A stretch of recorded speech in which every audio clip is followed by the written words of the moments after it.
because the author of the book and two panelists are very well known in their own respective fields.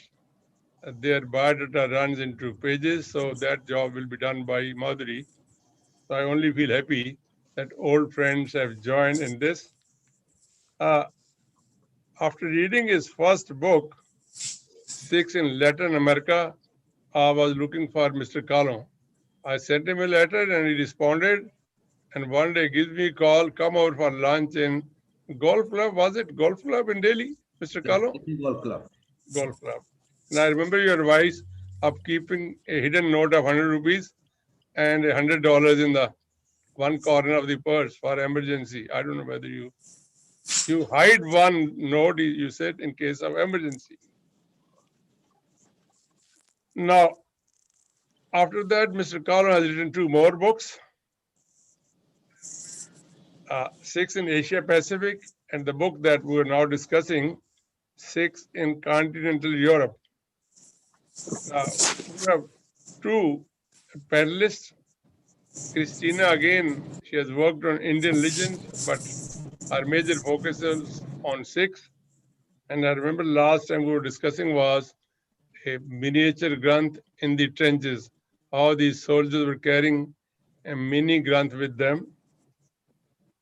Like Mr. Kahlon, Mr. Amarjit Bamrah is a business executive, was the vice president of Madhuri Chawla. But I know him, and there's some disturbance or some bit. Even there, it's okay. What has happened? It's okay, sir. No, but are they getting other friends? I'm missing them. Yeah. No, we are getting. You're getting fine. It's okay.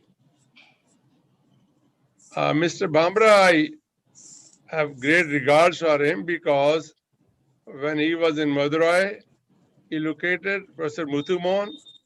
They started a chair on Guru Nanak studies, and fortunately, Mr. Bandala became the governor of Tamil Nadu, and that developed into a big center for Guru Nanak studies.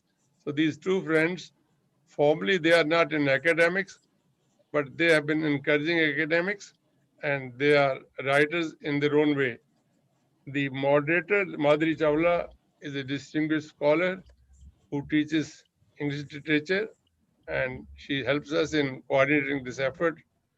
Professor Rashem Singh is a professor in University of Delhi, a member of our governing council, and has been helping me as convener of these programs. Now I pass it over to Madhuri to introduce the speakers and conduct the function. Dr. Madhuri Chawla. Thank you, Dr. Mahendra Singh ji. It is indeed a pleasure to be with Bhai Veer Singh Sadan. A very good afternoon, Sat Sri Akal, Ji Ayanu, and a very happy, healthy 2021 to all the panelists and the audience who have connected with us today. I'm extremely thankful to the National Institute of Punjab Studies, Bhai Veer Singh Sadan, for providing me an opportunity to read this book, which is on a topic which is very close to my heart, a topic on Punjabi diaspora. The book we have for discussion, Sikhs in Continental Europe, from Norway to Greece and Russia to Portugal, has been written by Sardar Swarn Singh Kahlon ji. This is the third in the trilogy of books on Sikh diaspora settled in non-English speaking countries, the lesser known destinations of Sikh migration. As a student of diasporic studies, I have worked on diaspora, particularly Punjabi diaspora in the UK and Canada. And I'm aware that most discourses on Sikh diaspora have revolved around Canada, UK and USA. Swaranji's book, sir, if you allow me to address you so. No, that's fine. It was more of a mission for him, a mission to add to the Sikh diaspora map, as he says in one of his interviews. It came as a revelation. It is like an encyclopedia on migrant Sikhs settled in various other parts of the world. We are fortunate that Swaranji has joined us today. On behalf of Bhai Veer Singh Sadan, I extend a very warm welcome to you, sir.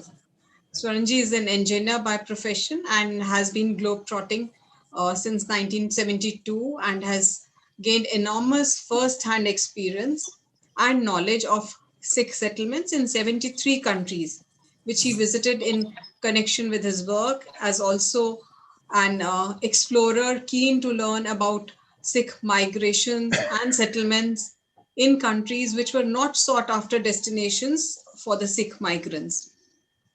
We also extend a very warm welcome to our esteemed panelists for the day, Dr. Christina Marvel.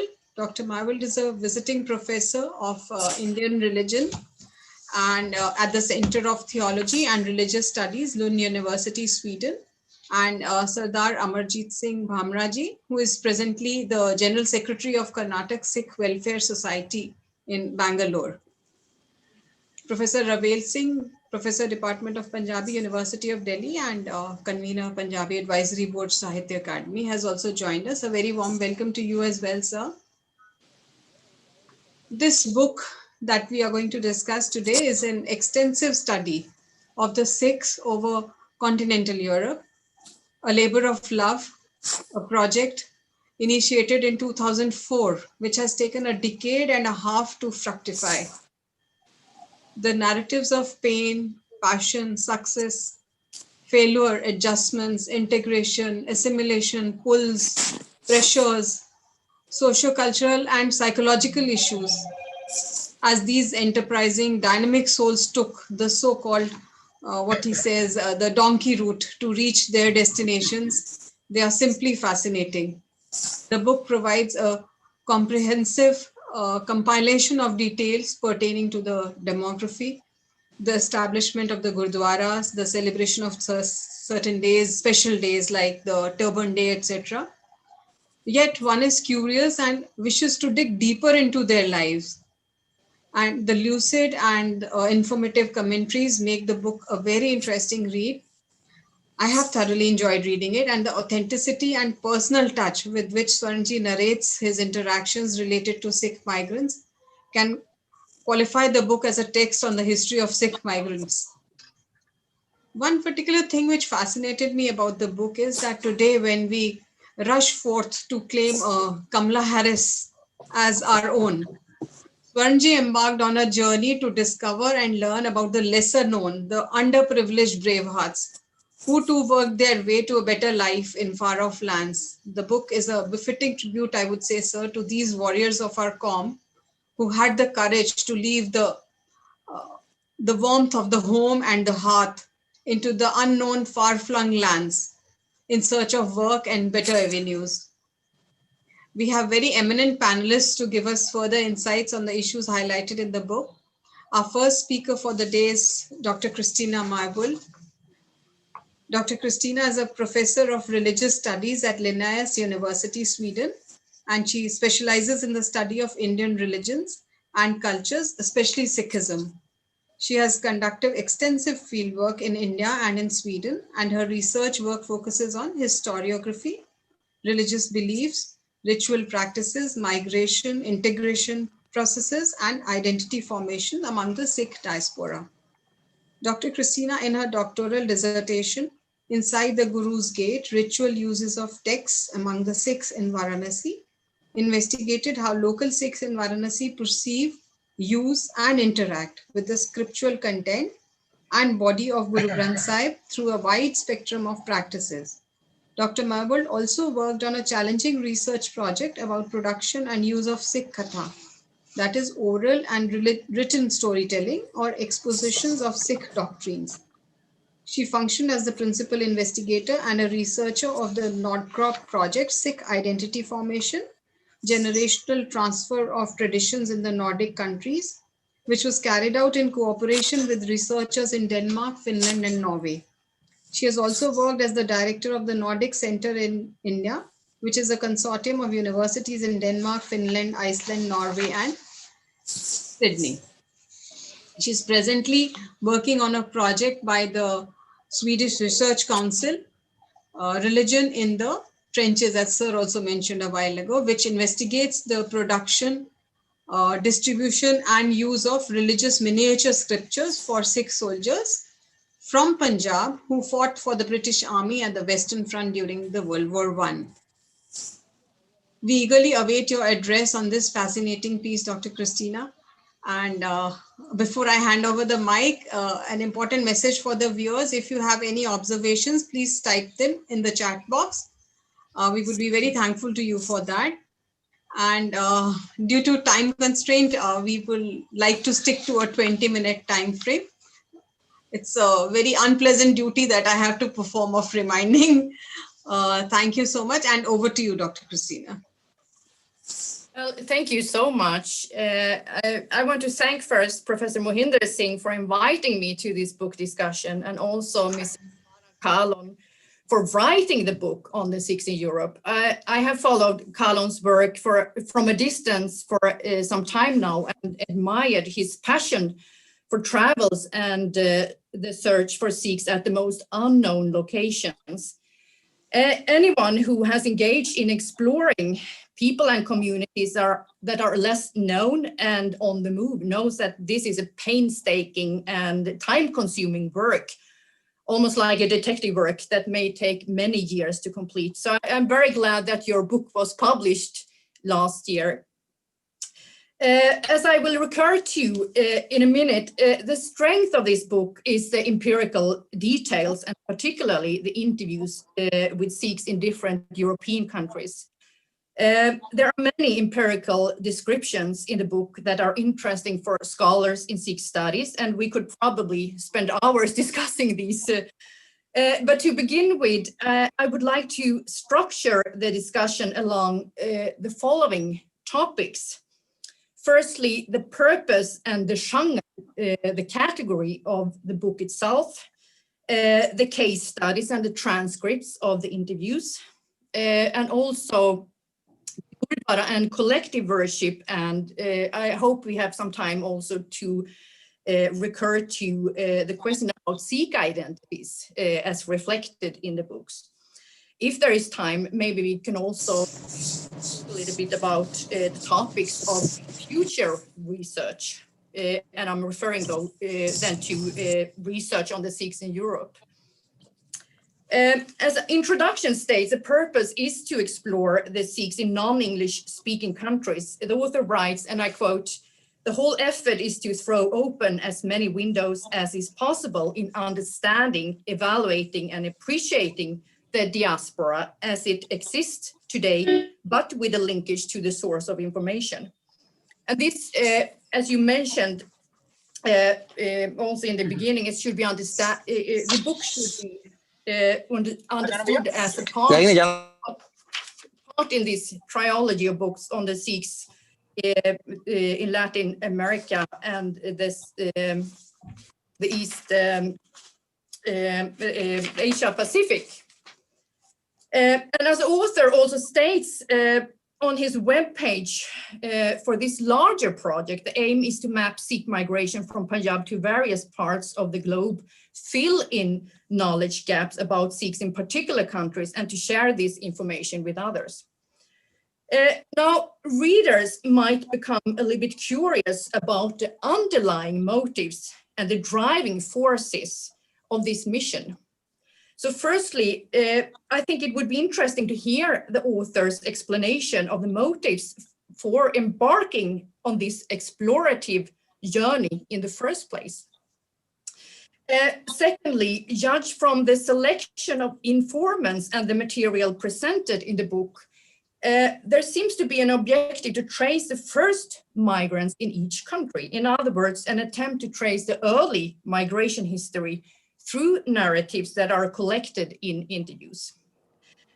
The introduction provides somewhat little information about the methodological approach, that is how the travels have been planned, informants and interviews carried out. But the majority of the informants are elderly males, and their stories indicate that they have been asked to tell about their migration history and the early Sikh community. So I think it would be interesting to hear the author's view and explanation of this. So to collect these stories of the early migrants by conducting interviews is an important contribution in many regards and has a documentary value in itself. However, I raise this issue because it's interesting and important to be clear about what kind of history and historiography are we creating. The second question I want to address is the genre of the book and to what category of literature the book belongs. I'm asking this because genres reflect shared textual expectations between readers and the writers. When reflecting on the structure and content of the book and its description of individuals and communities, the reader might wonder about this, if it is travel literature, community history, autobiography, ethnography, scrapbook, and so on. All the country descriptions has a shared structure with an overview of the country, information about Indian migration from the government, the Sikh migration, lists of gurudwaras, and some interesting events in the form of newspaper articles, and then the case studies with transcripts of interviews. And these sections then contain both ethnographic material in the form of the interviews, diary notes from the author's own travel experience, and information about people he has met on the way, and many excerpts from governmental reports, research papers, and newspaper articles. So basically, one of the questions also that would be interesting to address is how should the genre or the category of the book be defined? Now, thirdly, I would like to pay attention to what I consider to be the heart of the book and what one can call the candy for researchers and readers. And that is a section called Case Studies, and it contains translated, transcribed, and edited interviews with Sikhs in 17 European countries. If we are to focus on the informants who consider themselves to be Sikhs and not European entertainers or lovers of India, who also are included, the case studies contain transcripts of totally 66 interviews. And these have been edited, a little bit polished, but they convey personal stories presented in a quite raw format that resembles ethnographic notes and transcripts. And these, I will pay a little bit attention to these case studies because I think they are very interesting. They illustrate many interesting things for students on migration and religion, such as the various and complex patterns of migration, how they travel through various routes and entries into Europe. It's not just an immigration from India to Europe, but people may traverse several continents before they end up in a place. Also, some display a circular migration between India and Europe, as well as many and recurrent movements within Europe for job opportunities and residence permits. The patterns that emerge from the case studies also testifies to findings of previous scholarship. The earliest migrants, they left India for various reasons, for studies, for work, for adventures, and so on. For many of the early migrants, the universities also became resources for gaining residence while they took up jobs for survival. Now, migration in the past decades, when the immigration policies have become stricter, have primarily involved family reunification and increasing irregular migration. And the latter then, of course, involve very tragic stories of people who become victim of human trafficking and exposed to immense suffering that affect their lives for many years. The other thing that these case studies show are the different transnational networks. In many cases, the destination of Europe is determined by pure coincidences. But as the migrants meet people on the way, other Punjabis, Indians, and also Europeans, they get suggestions, they get housing, work, and they get aid to get permits. And in some cases, these meetings will change their routes of life. I think the story of the Granti in Austria is illustrative, as he made a long tour first to East Asia and received help from the Sangat in Bangkok before taking the Trans-Siberian Railway to Europe. And for many, a country in continental Europe was not the imagined destination, but they ended up there because of various circumstances. Now, the stories about the first period of settlement also display a constant hunt for jobs, visa, and residence permits. How the issue of legal papers for staying in Europe worries individuals for many years, and how they travel around, search for job and income, try new locations, and eventually manage to get permits through jobs, studies, or personal relationships. And it's quite interesting to see how the interviews are fairly silent about private relations. They are somewhat presented in the background. They arrange marriages, they fall in love, they miss family members in India and at other places, but talk very little or very formally about their closest relations. The major focus and concern is the migrant situation, work opportunities, and how they have been treated in the host society. And what is typical for many informants in the first generation, as reflected in these interviews, is that they seem to internalize perception of themselves as being other in the country of residence and being different from Europeans. They become very keen to protect Punjabi and Indian traditions while realizing that they are also losing them. And with the fragile and unstable life situation of many migrants, it's quite understandable that the Gurudwara and the Sangat at various places serve important social functions. The Gurudwaras provide shelter for migrants, aid them with immigration issues, and help them to integrate in the new host societies. The Gurudwaras can evoke a sense of rootedness, community, security, and become what others have called comfort zones, where people meet both for religious and social activities. As the author highlights, there are various issues or problems when constructing the Gurudwaras, and most of these occur in relation to national laws and regulations for establishing religious places of worship.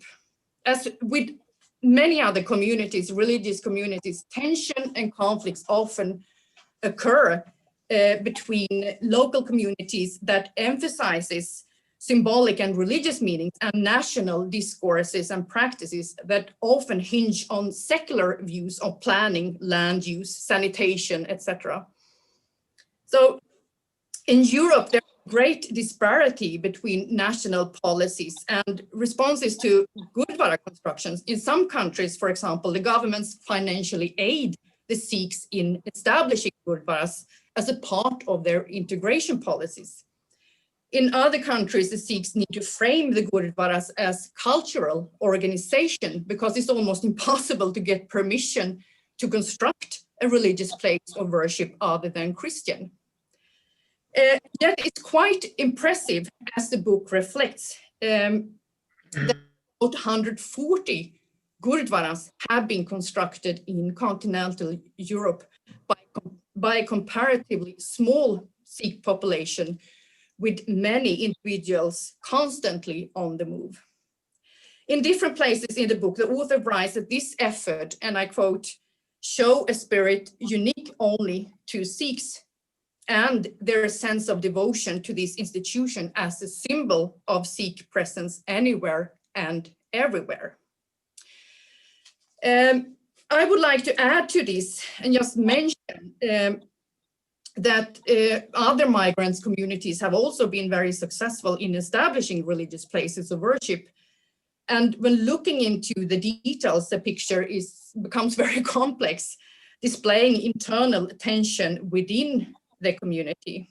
In some countries, for example, there are many caste-based Gurudwaras based on caste division. If a Gurudwara is to be understood as a place in which the Guru Granth Sahib Ji is present. One should not forget also the religious significances. I think the Gurdwara certainly functions as a symbol of a Sikh presence. Places of worship usually disclose a strength of an organized community with resources and leadership. But for many, it's also crucial that their Guruji, their scripture, follows them to new locations. To build Gurdwaras is certainly for representation, but also for religious purposes and for religious activities that have a strong power to provide relief and help people to endure difficult situations. Lastly, I want to just bring up the question about Sikh identity. I think it would be interesting to ponder a bit on the book's understanding of a Sikh identity or identities. This is certainly a difficult question to answer, and it has created many discussions and theories over the years. But I'm asking because it constitutes a key topic of the book. From the discussion in the section called Sikh Identity and Turban, the reader might get the impression that a Sikh identity is standing or falling depending on the wearing of turban. And this is primarily then a concern for males. There is little information in this section about the women. The ethnographic descriptions, on the other hand, present a more complex and fluid picture when individuals who keep their hair cut or uncut, depending on the circumstances, but yet remain Sikhs. Some become Amritaris also many years after their migration. As a Sikh in Finland said, I think this is illustrative, hunger is the biggest enemy of human being. One does anything for survival. The need of the day was to survive. Turban can come later. The focus on external symbols, I think, as we know, is very common in public debates and among scholars of different disciplines, perhaps because these are visible identity markers and occasionally they also cause tension. Discussions about external symbols are important in many ways because they bring to surface national discourses, discrimination that religious minority communities are facing, and also several questions about multiculturalism, integration, and the rights to practice religion in society. In Europe, it is particularly interesting to see how the Sikhs have negotiated the rights to wear turban by claiming it is either a religious symbol or a cultural symbol, depending on the regulation and policies of the country. In my reading, I was waiting for a little bit about some more comments on the religious perspective. In other words, how religious practices, norms, and relationships to Gurbani are guiding a Sikh life and shaping their identities in Europe. I'm posing this because I think we might run a risk of exotifying the Sikhs, almost like some Austrian did when they first interacted with a Sikh and placed Kahlon's picture in a display window. Unless we incorporate the religious perspectives. In other words, what it means to be a Sikh through religious practices, beliefs, as well as the use of external markers. And I think I should end there and let others come in now. And if you have time, so we can also, there are many ideas about future studies that come forward in the book that I think are very interesting and would like to recur to if you had the time.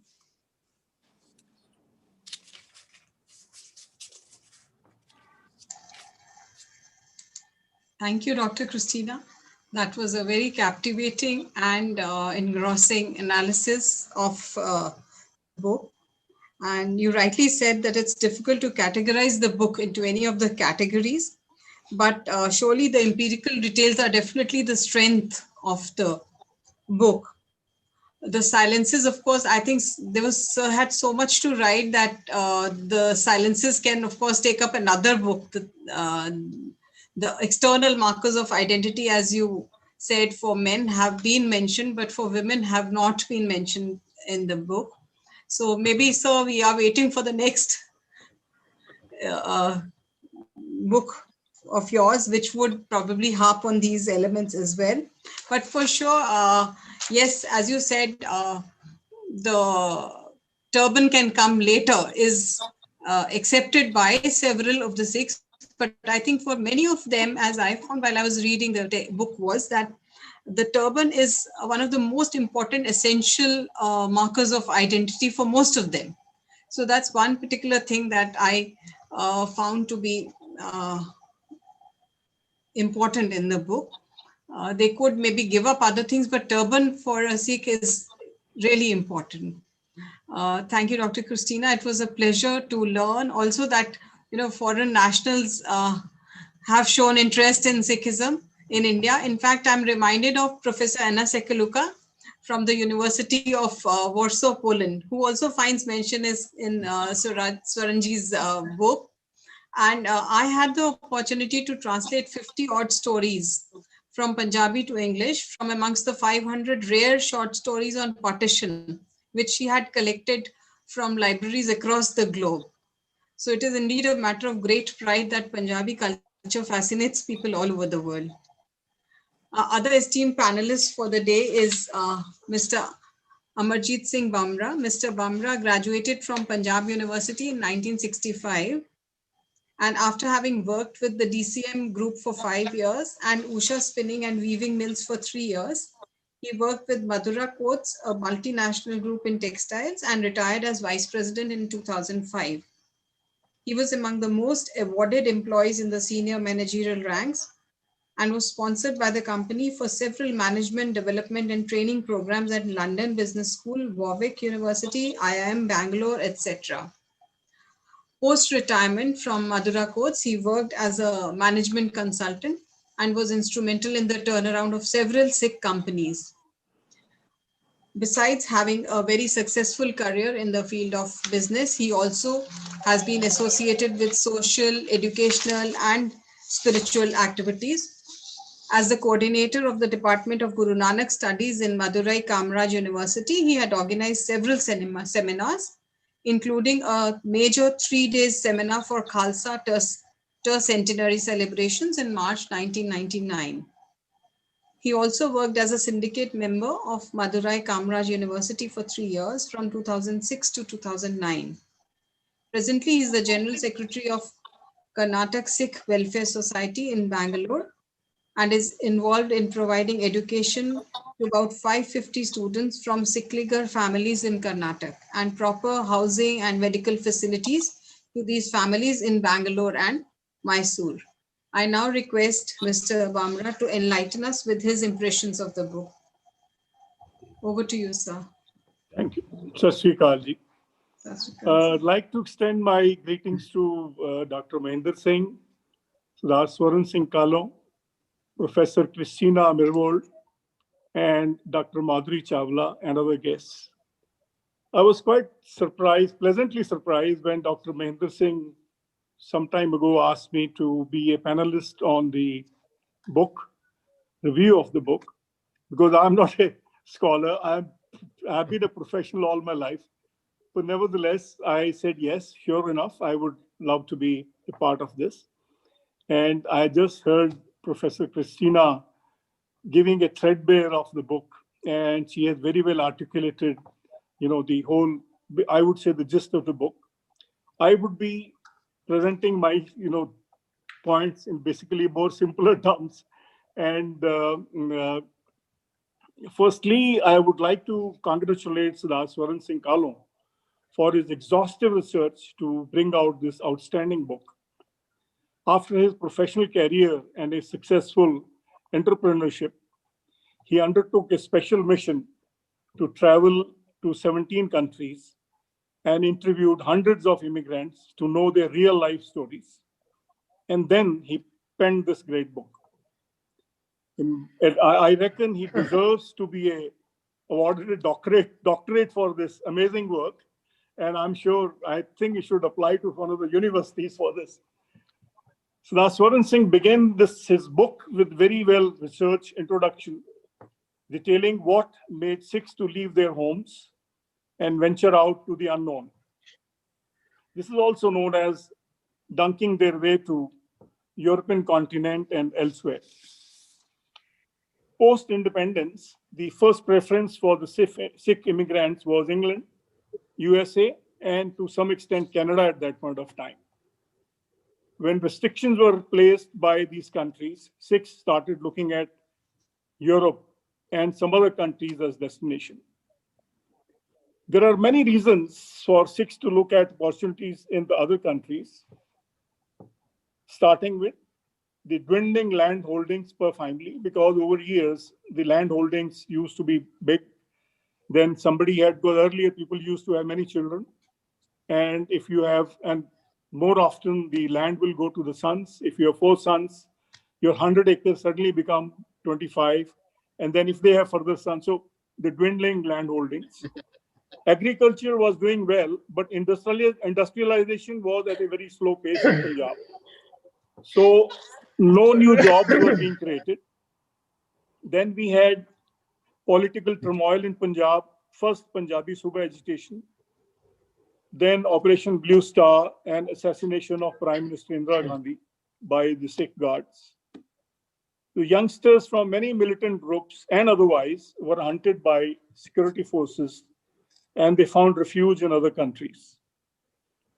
Somehow in Punjab, there is a fascination for the West and better lifestyle.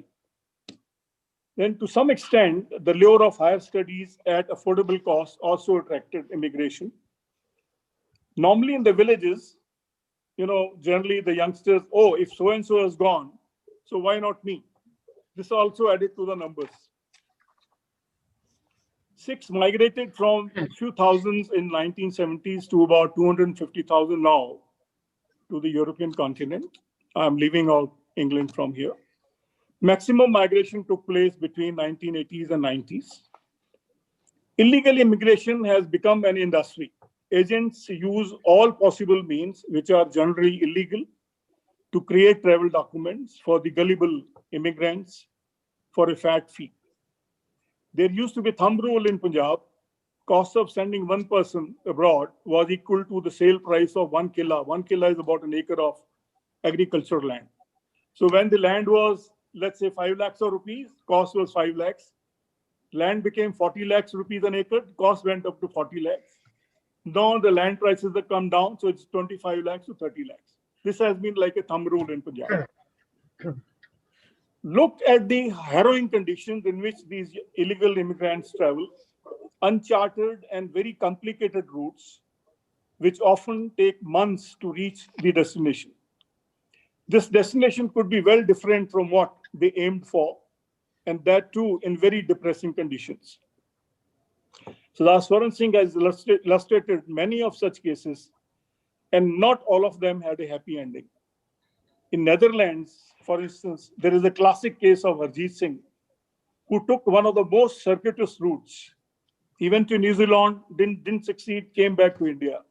He went to Singapore, didn't succeed, came back to India. He then went to Brazil all the way, from there to Rio de Janeiro, Sao Paulo, Bolivia, Peru, Ecuador, Colombia, Belize, again back to Colombia, Ecuador, and then finally landed in Amsterdam. Now, it's amazing to understand, the psyche, how much determined he would be to find a place overseas somewhere in this world. And we must admire his determination and guts to go through such an ordeal.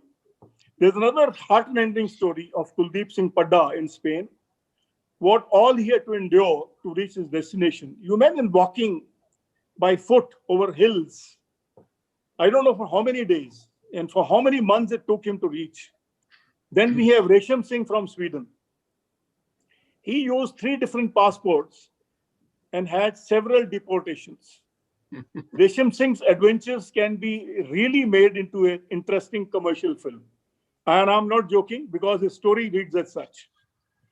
And I have a personal experience. Long ago, a group of people came from our village in district Gurdaspur. So this boy was to be sent to Canada. So they all came, they partied for 3-4 days, and finally the boy was seen off at the airport. We all also went along, and he went off. And these guys, after staying 2-3 days, they went back to Punjab. So after about a month, 2 of them came back, and they said in Punjabi that, the boy has not reached Canada. So we also worried, look, we all have seen, he must have, we don't know where, because there was one transit somewhere on the way in European country. So anyway, we started finding, we had a contact. So we found out the fact was he never left India. He was given 2 passports. One was to be presented in Delhi and other was to be presented in the next port of call, where he was in Europe and he was taking his second flight. This poor fellow handed over both the passports in Delhi itself. And he was arrested. Poor fellow was in the jail and he didn't know how to contact anybody. Finally, we found out and engaged a lawyer to get him released. I'm saying there are enormous number of stories of the kind. And it's on and on. And Swarn Singh has covered so many of them in his book. Amongst less educated, let's take case of Sikh immigrants to Italy. Earliest immigrants came as workers in a circus, a tough job. Now as workers, they monopolize the dairy industry in Italy. They have rejuvenated Italian cheese industry. Italy has the largest number of Sikhs currently estimated anywhere between 50,000 to 1 lakh, because these numbers because there are a lot of illegal immigrants. It's difficult to count them. They may be working in the farmhouses, various places, even in the industry. In Italy, I have met myself in Prato. Prato is a place for weaving industry. And I used to go around and looking for the machines. And suddenly from somewhere, somebody will come and do a Sasrikal. And then you find he was clean shaven, but then he said, So I met, I don't know, hundreds of them in various weaving mills. They're all there, and I'm not sure they're with a document. They're just there. They work at some wages, which is possibly maybe much more than what they could earn in India. But they're there. They're harding it out, and they're there. Our Sikhs as I was mentioning about Italian cheese industry, now these all have integrated very well in local environment. And I know some of them, they have even learned Italian and they speak quite well, which Italian is not an easy language, but they speak very well. And I know because even in India, I myself also considered as an immigrant.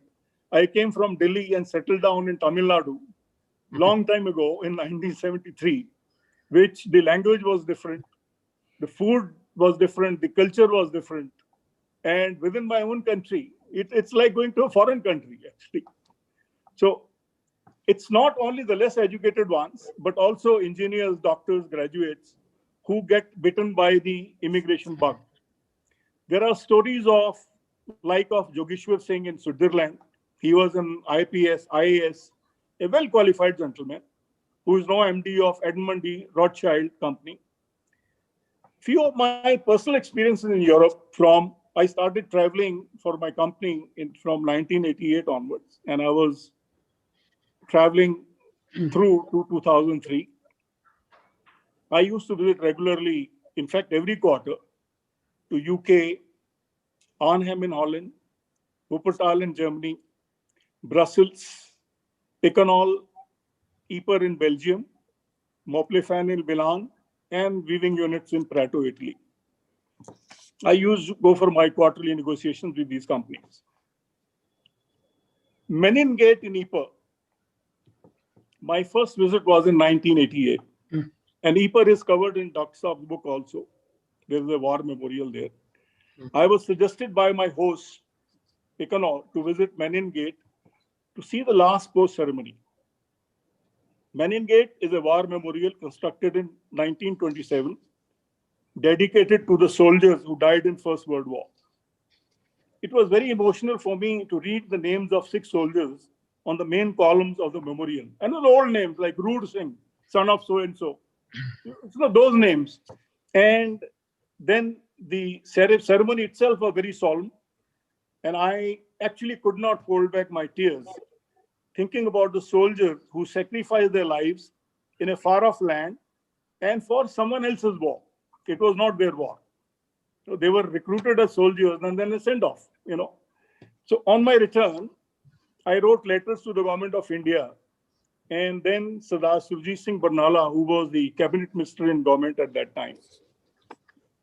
My aim was that they should have a memorial service annually for the fallen Indian soldiers.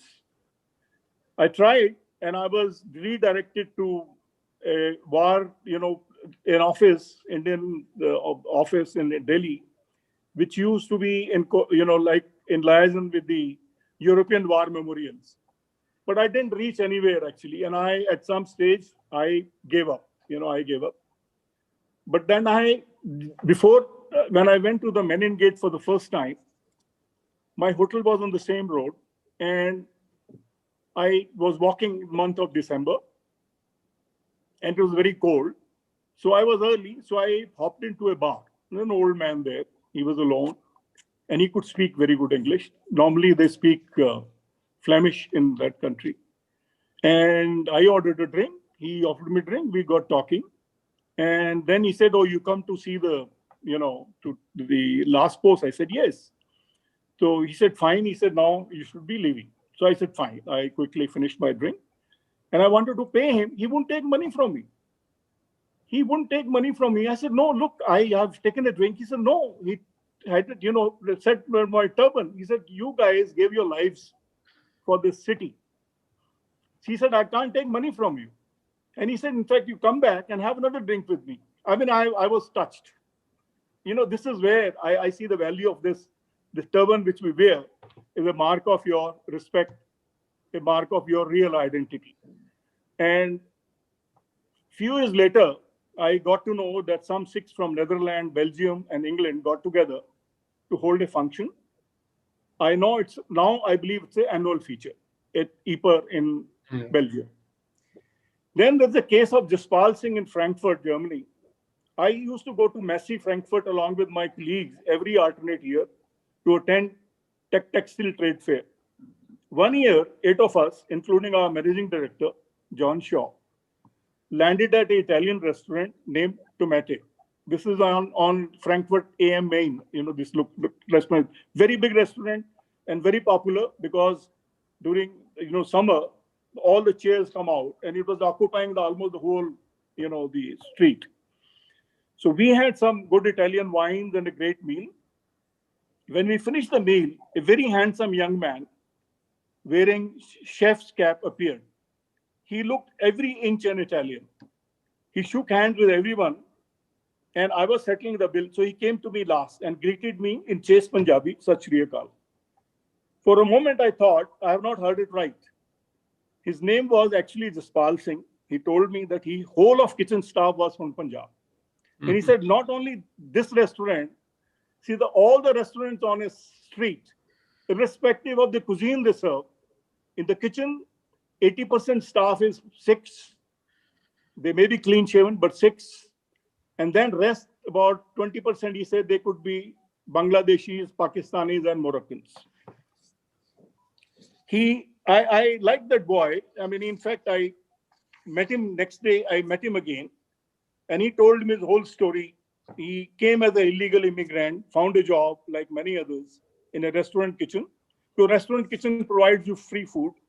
And a lot of them allow you to stay and use the bathroom so that, their stay is not a charge for. He informed me that he has and then in 6 years, he became the main chef. And when I met him, he informed me that he has already finalized the place on the same street to open his own restaurant. I understand that Jaspal now has a couple of restaurants in Frankfurt of his own. And very enterprising young man. I was in touch with him for a while. And then, of course, when we moved from Madurai, I sort of couldn't get back to him. So I'm very sorry. At Arnhem, I used to go in Holland, and my host took me to an Indian restaurant. I'll take 2 minutes. So very fine restaurant. My host ordered and we had an excellent meal. When the bill was called for, the manager appeared and informed that the bill is on the house, as I was the first Sikh in their restaurant. So all the kitchen staff, he said, except 2 Bangladeshis, all are from Punjab. And manager himself was from Punjab. This was a bit of embarrassing for my host and myself. But despite repeated requests, they did not accept payment from us. So Swarn Singh ji has mentioned that there are 137 Gurdwaras in Europe, barring UK.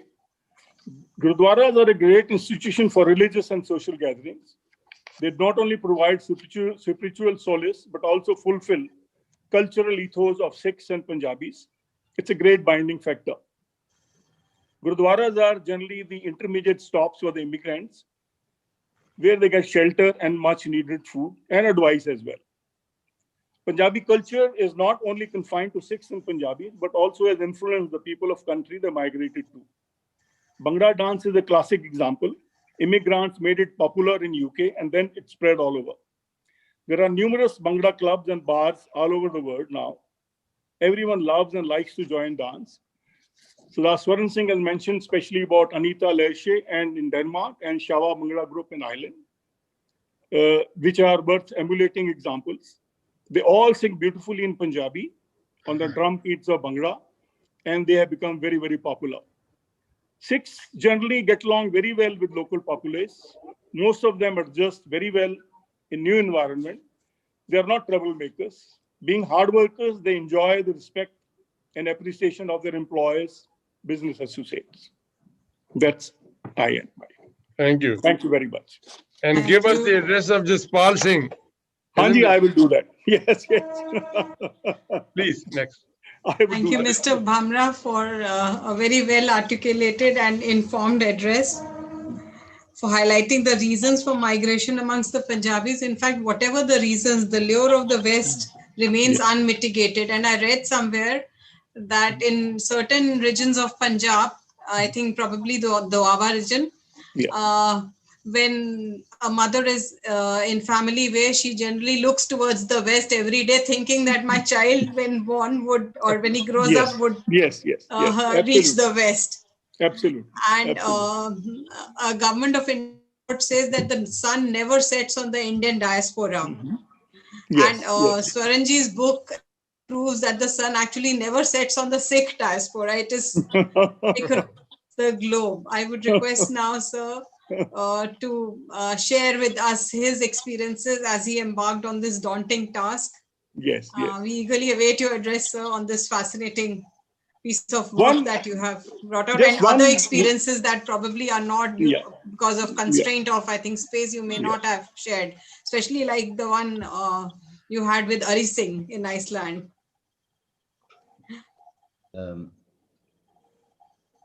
First of all, I want to address what Kristina asked, my motivation.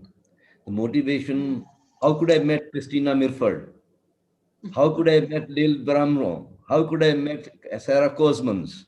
So that was my real motivation, was that traveling was becoming boring.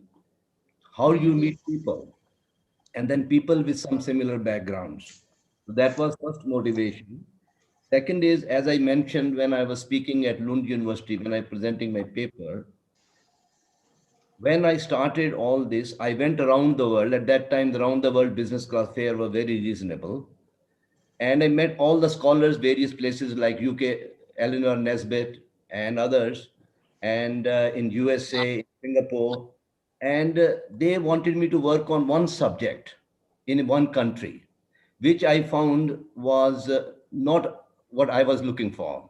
So my books are more introduction, and they cannot, so classify them not as literature or whatever you want, classify them as introduction. And that's all was my objective.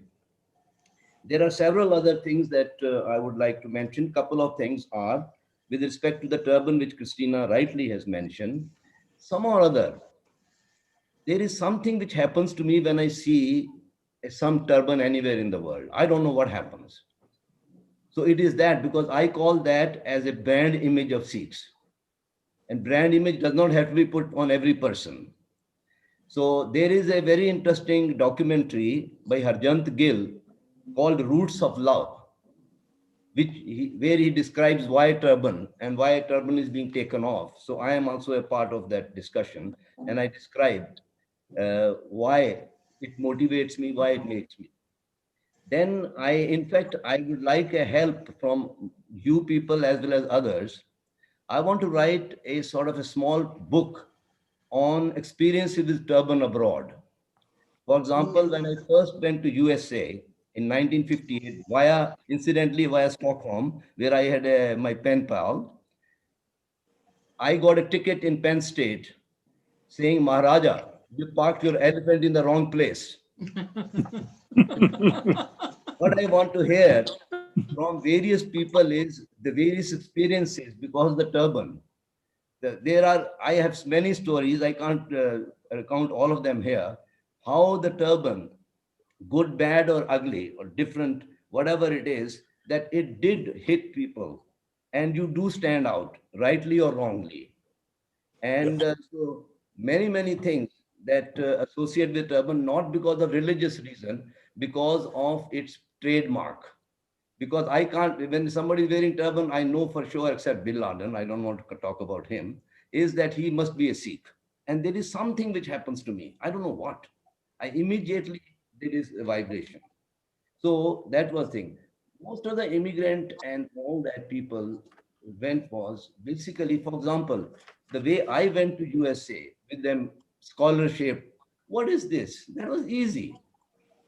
It is really these people. They are my heroes. My God, the way they went around. In case of Latin America, they walked from Panama to Argentina along the rail track. They didn't know how to go. They didn't know any language. By sign, they were asking for food. You know, to me, that I literally, when I think of that and imagine, I literally feel like crying. That what efforts they made just to improve their lot, and quite a bit economic lot. I would say majority of the reason people are going is economic lot. There are others, and I've highlighted that in some places, is the whole setup in India, the way the inspector Raj, the way the shopkeeper is harassed, he finds that does not happen when he migrates to Western countries. Of course, there are both downsides and upsides. So these are some of the things. In fact, what I would like to take the advantage of this forum is, I have two more projects to do. One is, which will be desk survey, because I'm getting too old to travel, although that's my first priority in the world is to travel, is Sikhs in Central and Western Asia and Africa. So I will do that probably as a desk research and make a book. And second book that I want to write is following Madhuri Banerjee, Professor Madhuri Banerjee, who spoke at the Bhai Singh Sadan once on his book, is Sikhs in India outside Punjab. I want to write about Sikhs in Karnataka. I want to write about Sikhs in Kerala, Sikhs in Andhra Pradesh, Sikhs in Maharashtra. And this is a project where I need you people's help. Sure. I am ready. I want collaborators for this. Good project. Yeah. Very good. So these are some of the thoughts that I have. But I tell you, turban, whatever it is, something happens. For example, in Austria, I've mentioned when I was, after finishing my job in USA, in 1961, I came to Austria. In the photographic shop, the guy had taken my photograph. On one window was my large photograph along with Taj Mahal. And Fräuleins were just, think I owned the Taj Mahal. This could not have happened if I didn't have the turban. So what I'm trying to say, I'm not wearing it for the purpose of being given a ticket of elephant wrongly parked of Maharaja. But what I'm saying is, this is, unfortunately or fortunately, it is a trademark for Sikhs. Yes. And it does something to me, I don't know. When I see somebody turban in any way, even from a distance, and wave. So these are just some of the thoughts. But I really want to thank Bhai Veer Singh Sadan and Mohinder Singh Ji for giving this opportunity, and for the panelists, and for Madhuri, and for Bamrah, and for Christine Myrvold. And she is my favorite Scandinavian lady. I know a few of them. Sikh. She has done so much of work. Now let me highlight, in the conference, you'll be surprised the majority of the scholars were non-Indian, non-Sikhs, and majority were women. So how can you not start loving them? Yes, absolutely. And I think that is the kind of a thing that Christina made it possible. So I owe a lot of gratitude to her, and I do hope that she starts something similar again, so that even Madhuri Chawla can go along with and give a talk over there as well as. So I would love to. That really, really interests me. And in fact, you said that the turban, whether, because of the turban, out, whether for good or for bad, but I feel that I also find the turban a symbol of trust.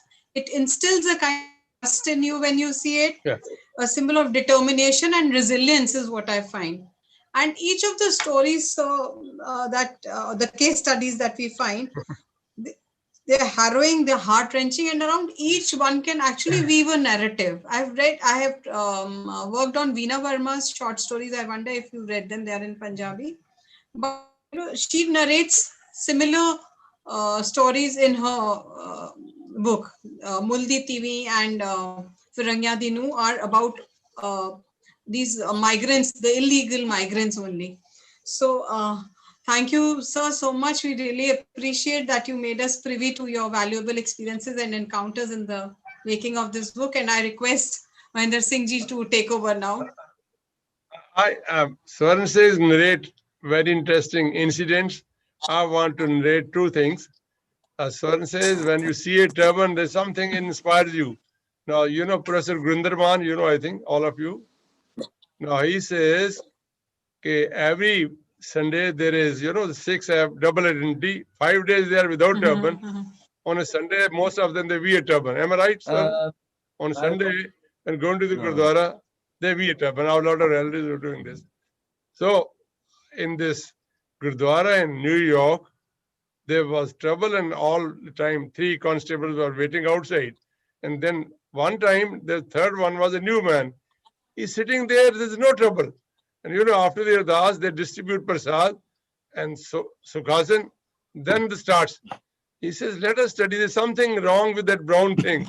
It's only after the brown thing that start fighting. So that brown thing. About turban, Dr. Karanjit Singh was our friend here in Delhi. He was early in Moscow before the immigrants started, because they were pumping a lot of money to produce Marxist Sikh literature on Sikhism. So he gave his clothes for dry cleaning, including a turban like this. The lady dry cleaned everything except the turban and put a notice, sir, we can dry clean it, but we can't remake it. That is, the turban. So we are not doing it. So turban is interesting marker. But I have a small, after reading the book, I felt sad.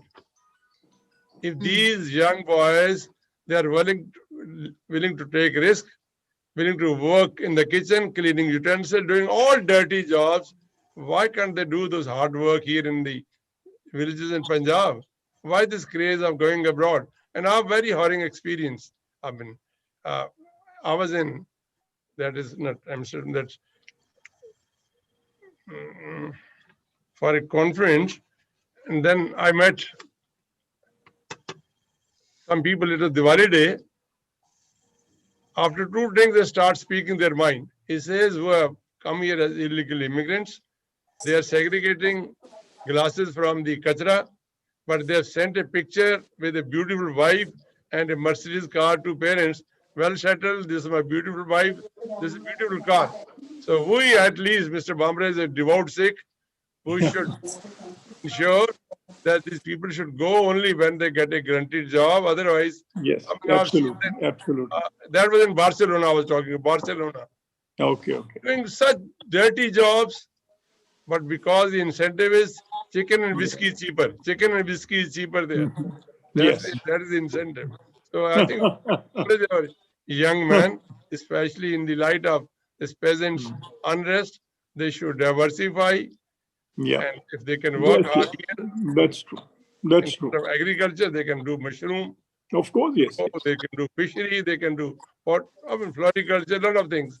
There's something which is, I think, we should work on. I'm sorry for this That's unwanted true, mention. true, Back true. to Madhuri, and Dr. Rashem Singh wants to And make some announcement and also thank the panelists. Thank you, Doctor. Thank you.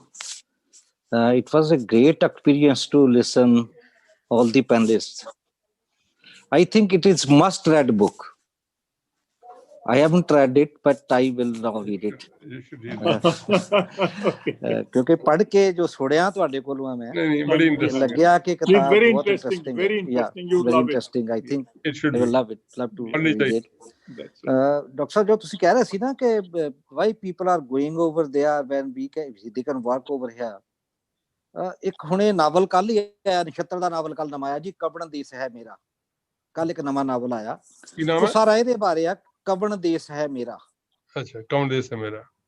ਕਬਣ ਦੇਸ ਹੈ ਮੇਰਾ।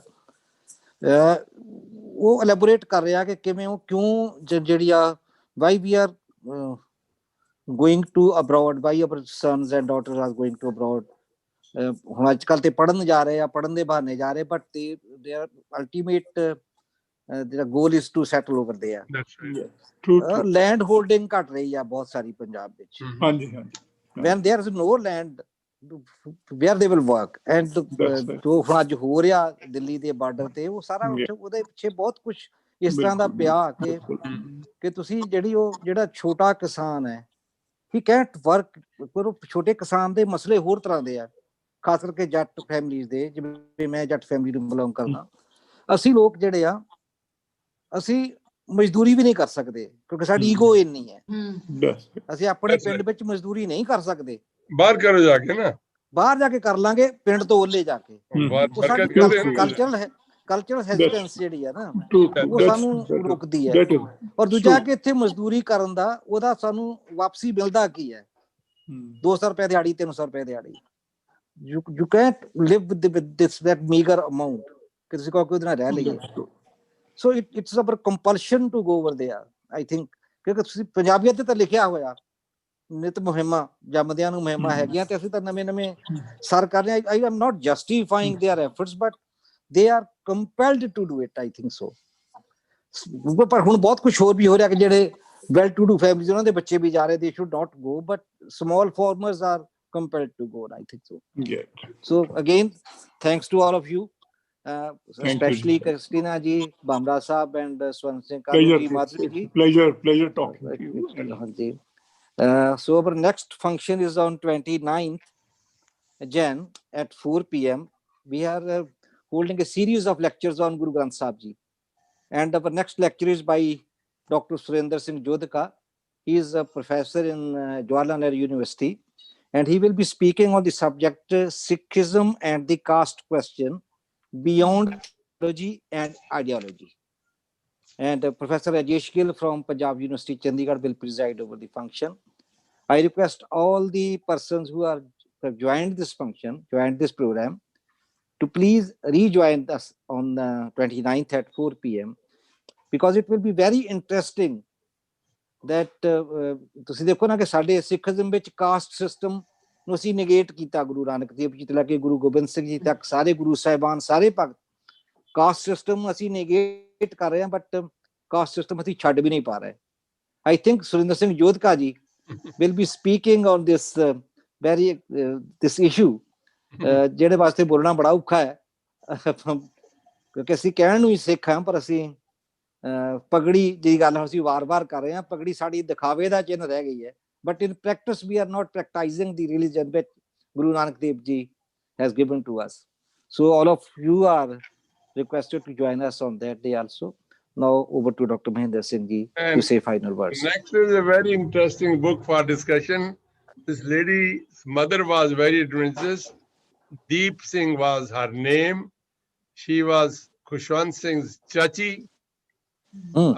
Left Daljit Singh, married one Mr. Wheeler, who was BBC chief here in Delhi, and then her daughter is Marina Wheeler, for 25 years wife of your President Boris Johnson, the Prime Minister, divorced last year, unfortunately.